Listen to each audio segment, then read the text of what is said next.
Let's be clear from the start. I'm not here to crown CPL Fire as one of the greatest maps ever made. This isn't Dust 2. This isn't Inferno. What it is, though, is one of the most solid and reliable competitive maps I've spent hundreds of hours playing over the last 2 decades. A constant presence in a sea of fleeting trends. The layout is unique, technical, and demanding. This is not a run-and-gun playground. It's a map that forces players to think, rotate with purpose, hold angles with discipline, and push only when the timing feels right.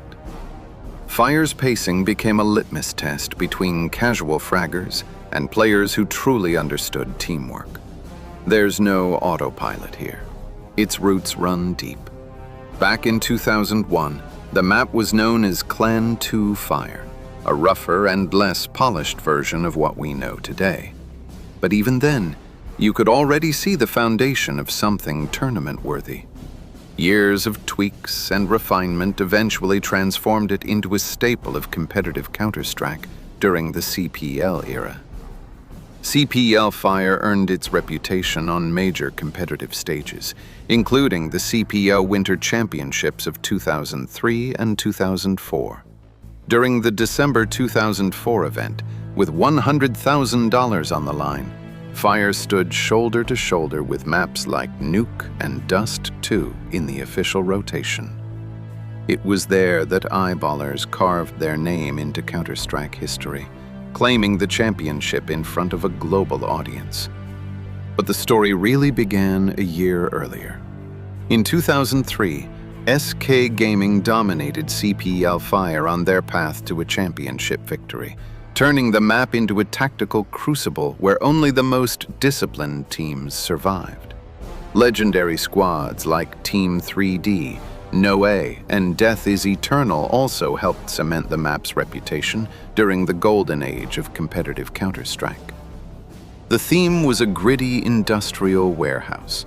Simple, no frills, but incredibly effective. The map never needed flashy gimmicks or over-designed set pieces. It looked like a place where a real firefight could break out, and that grounded realism was a major part of its identity in Counter-Strike 1.6. Credit where it's due. Chris Auty, the creator behind this map, remains one of the unsung architects of Counter-Strike level design. Not every map he touched became legendary. Some experiments definitely missed the mark, but many stood the test of time. Inferno, Vertigo, Airstrip, Aztec, and CPL Mill all carry his imprint. Hell, he even created the chaotic relic known as Comrade, a map that still lingers in the memories of old-school players like me. CPL Fire may never receive the same spotlight as Dust 2 or Inferno, but it was always a workhorse map, the kind that forged team chemistry during endless scrims and late-night matches. A map where every rotation mattered and every mistake stung. For the people who remember it, CPL Fire was more than just a map. It was a proving ground.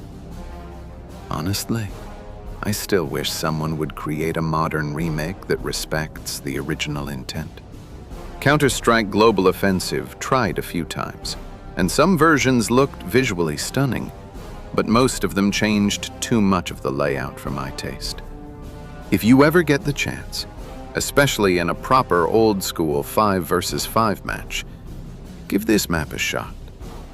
For all that, I'm giving CPL Fire 4 gold stars.